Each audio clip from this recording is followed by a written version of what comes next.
Alright, yeah, welcome back to some more Magic Arena, and this week we're going to be playing a unorthodox control deck, we'll call it. We're actually going to be playing red-white Goblins, and you might be saying to yourself, Goblins and control? That doesn't make much sense. Well, if you're a Legacy player, then it kind of does. Goblins is actually a pretty big control deck, and it's usually based around the utility of certain goblins and their ability to search them up. We don't actually have that kind of ability to search up goblins, but what we do have is a really good way of churning through the deck and finding some pieces that really just synergize with one another. So that's going to be what we're doing today. The reason why we're splashing white is for Radiant Destiny, which is a Lord effect for any creature type essentially, as long as you can justify the white. 3 mana enchantment with Ascend, so if we have the City's Blessing, our creatures get Vigilance, but when it enters, we choose a creature type, which we're going to name Goblin, and those creatures get +1/+1, and Vigilance if you have the City's Blessing. So it's really nice. All of our 1/1s suddenly become 2/2s, so we're actually putting like 4 power on board with Goblin Instigator, since this enters and adds 2 goblins to the field, which is pretty sweet. Nice and mana efficient. The mana efficiency is key in this one, because we're also using things like Skirt Prospector, which is a 1 mana 1/1 to sacrifice a goblin and add red mana. This is how we're going to accelerate. The initial game plan from the start and how you should be looking at your hands most of the time is that we want to use our mana accelerants. In this case, we've got Skirt Prospector and Wily Goblin, a 2 mana 1/1 that can actually create treasure when it enters the battlefield. So it's technically, if you want to think about it this way, a 1 mana 1/1 if you want to use it that way. However, it is going to ramp you up into things like Vanquisher's Banner and Siege Gang Commanders. These are our top end cards, and they're going to be not necessarily the actual key to victory. I would say Banner usually is, but not necessarily Siege Gang Commander. It's just a really high value goblin anyway. He's a 5 mana 2/2 that enters the battlefield and creates 3 1/1 goblin creature tokens. But the utility of this card, and again why it's kind of a control deck, is that Siege Gang Commander allows us to pay 2 mana, sacrifice a goblin, and then deal 2 damage to any target. So it's kind of that goblin theme once again, you know. Lots of cannon fodder to fire around the board, so we want to have lots and lots and lots of goblins in play, and just fire off random 1/1s, maybe 2/2s if we've got like Radiant Destiny or Banner in play, and just pick off anything we want. So any target just means that we can hit face to close out the game, hit Planeswalkers if they do turn up, or hit creatures that might be in our way, that kind of thing.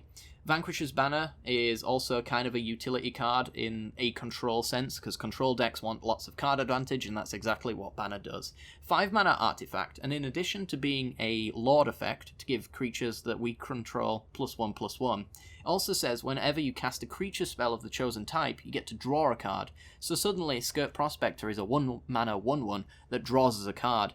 And with things like Goblin Warchief in play, a 3 mana 2/2 that reduces the costs of goblins, really good when we're trying to be mana efficient, that also gives goblins we control haste, then everything that we cantrip into off of the banner with the Warchief in play is cheaper, and it gets to attack that turn, activate any abilities that it may have, which is absolutely wonderful. Things like Legion Warboss, which is a 3 mana 2/2 with Mentor, allows it to swing in with the goblin that it creates, to therefore be swinging in for 4 damage minimum with that Mentor trigger if it does have haste. So a 3 mana creature that's dealing 4 damage over 2 bodies is absolutely superb.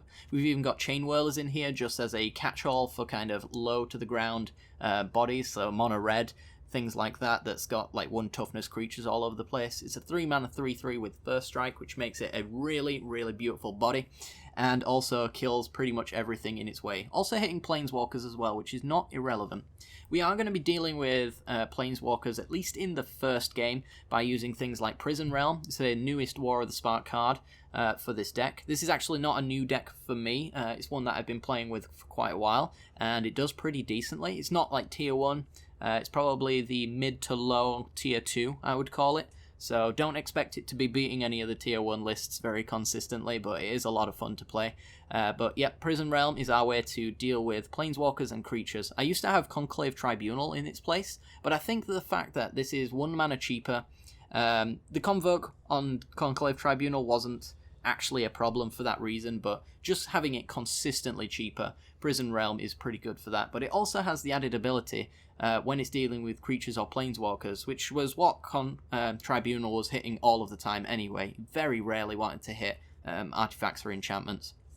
But it allows us to scry one as well, which in a low mana cost deck where, you know, the top deck is very important, scrying one is also very useful as well to let us find the pieces that we need. So, you know, if we've got a Heartfire in hand, we don't want to get stranded by having lands in our top deck, or, you know, a Vanquisher's Banner if we don't have creatures in play. So we want to be able to enable our cards and make sure that they are the most efficient that they can possibly be. This deck is all about efficiency in that sense. We also have Volley Veteran as a bit of toll removal as well. I considered cutting this one actually because Prison Realm is kind of very useful, but if we're stuck in just mono red from our mana base, then Volley Veteran is a nice way to deal with creatures. It's also a really nice body as well. 4 mana for a 4/2. When it enters the battlefield, it deals damage to target creature an opponent controls equal to the number of goblins you control. So we're probably going to have about 2 to 3 goblins, so when this enters the battlefield, it's going to deal about 3 to 4 damage, which is pretty sweet. Also, having haste is very nice when it's a 4 power creature, as well as having lots and lots and lots of little buffs here and there. It's pretty sweet. Yes, other than that though, we've got Krenko, and I think this is basically the last card that needs discussing in the main deck.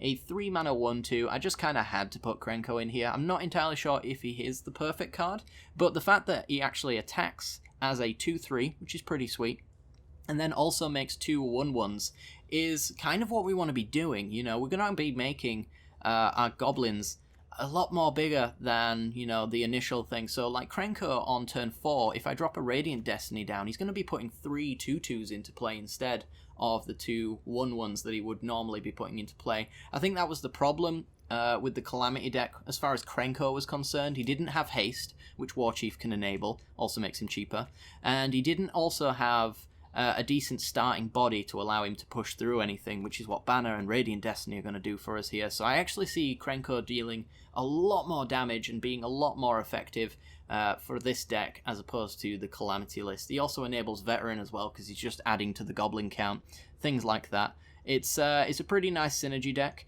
and I hope you guys enjoy this one. The mana base is reasonably simple. We're actually pretty much mono red, as you can maybe tell. We're only splashing white in the main deck at least for Prison Realm and Radiant Destiny. So we've got our 4 Sacred Foundries and our 4 Clifftop Retreats. I did add 1 Plains to the list. I'm not entirely sure if it's entirely necessary, but I just wanted to make sure that I hit these things as consistently as possible. So we're running 9 white sources to deal with 6 cards in the deck, so we should be okay with this one. We also have Wily Goblin as well, whose treasure adds 1 mana of any colour to help us fix for these cards here, so they shouldn't be stuck at all.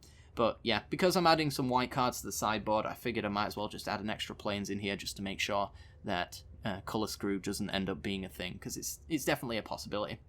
The sideboard for this deck contains 2 Shivan Fires. If we're up against an aggro list, then we want to be able to deal with creatures, and you know, Shivan Fire is just better than Shock for dealing with creatures, because we also have the kicker here. If you pay 5, you get to deal 4 damage to a creature instead, which is pretty much like Lava Coiling or getting a good Volley Veteran on your opponent in that sense. So that's why we're running that one. I'm also going to try out Ashes of the Abhorrent with mono red here, as it actually gains you life when creatures die, because I expect in the mono red matchup we're going to be trading creatures between one another. So, you know, if our opponent swings into our 1/1 with their 1/1, we're going to gain 2 life off of it. It also says that players can't cast spells from graveyards or activate abilities of cards in graveyards as well, which is not something that we do at all, but our opponent in a mono red sense, they do have risk factor. You can't activate jumpstart cards with Ashes in play. It also just happens to shut down Gutter Bones as well if they're going to be running like a red-black aggro list. Gutter Bones just can't come back because you can't activate the abilities anymore. So it's a really nice lockout piece for graveyard decks like that, as well as just dealing with mono red in a way. Not entirely sure if it will be the most effective, but we're here to test that out, right?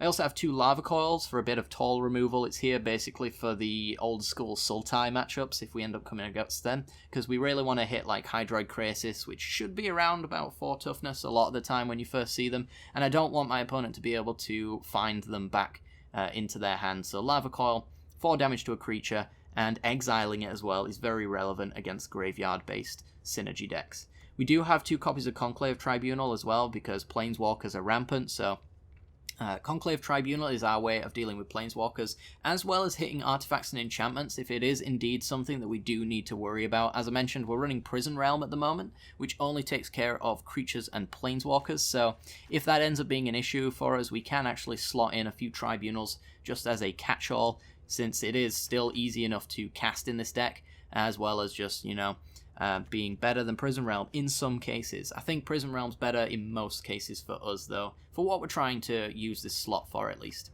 I'm also using 2 Chandra Fire Artisans as well as our long game. We used to have Vance's Blasting Cannons in here, but then Mortify became a thing, so it's not really great. But Chandra kind of does Vance's Blasting Cannons-esque value anyway. She's a 4-mana 4-loyalty Planeswalker.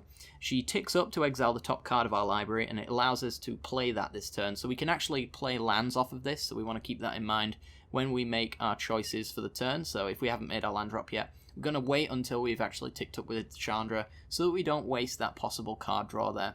It also just allows us to find whatever pieces we need. Once we've got to a Chandra levels anyway, there shouldn't be much that she can hit off the top that we can't cast. The only exceptions is maybe if we get stuck on 4 mana and we hit a Siege Gang or a Banner, that kind of thing, but we should be okay other than that.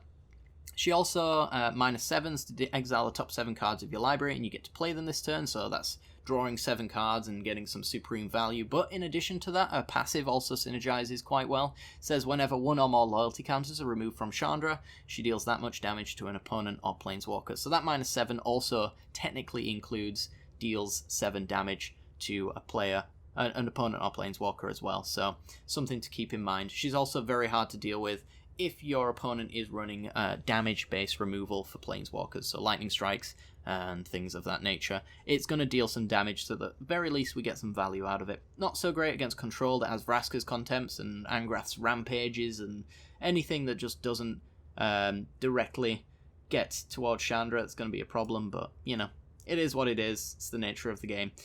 Goblin Trashmaster, running this as a one-of. If you're curious why he's not in the deck, he is a 3/3, so he does get blown away by a lot of stuff here. I just prefer to run Radiant Destiny because I think it's just a lot more powerful, but we're running 1 copy of Goblin Trashmaster as artifact removal, actually, that just so happens to synergize with the deck as well. It's a 4-mana 3/3 that Lord effects for Goblins, and it allows us to sack Goblins to destroy target artifacts. So if artifact decks do end up cropping up, which there are a fair few of them with Khan the Great Creator rolling around, it is technically a thing that pops up from time to time, then Goblin Trashmaster is our answer to it. Basically turns all of our goblins into artifact removal, so we can pretty much board wipe our opponents, similar to a Cleansing Nova naming artifacts. It's pretty sweet. Immortal Sun, I think it speaks for itself with War of the Spark around. This becomes one of the better top-end cards for us. So the Immortal Sun is our next card that we use our ramp creatures to get towards. 6 mana for a legendary artifact. It says players can't activate Planeswalker's loyalty abilities. Sounds pretty relevant in this current standard meta. So it shuts off all of the Planeswalkers that we don't like. Not their passives, though. That might be a problem that we end up coming across, but I think not running Immortal Sun when you can actually run this card. Since we're not really running Planeswalkers outside of Chandra, I think the trade-off of having Chandra and the Immortal Sun in the same deck and losing Chandra to the Immortal Sun, I think it's going to be fine, because I think Immortal Sun's just better than Chandra, so it's fine. It also says at the beginning of your draw step, draw an additional card, so we're drawing 2 cards a turn, really good, because it allows us to use our utility creatures a little bit more effectively, and also we get cost reduction, similar to the War Chief effect as well, and creatures you control get +1/+1. So actually, in this deck, the Immortal Sun is relevant on all lines of text for our deck, because we're going to be bringing it in against Planeswalker decks. We're going to want a Lord effect, because we might end up swapping it out for the Banner, and, we're going to be wanting the extra card draw, which, yet again, Banner does quite well for us, so really solid stuff. And finally, 2 copies of Banefire. Everybody knows what it does at this point, I guess. Deals X damage to any target, and if X is 5 or more, this spell cannot be countered, and damage can't be prevented. So this is our way of closing out the game against the control matchup.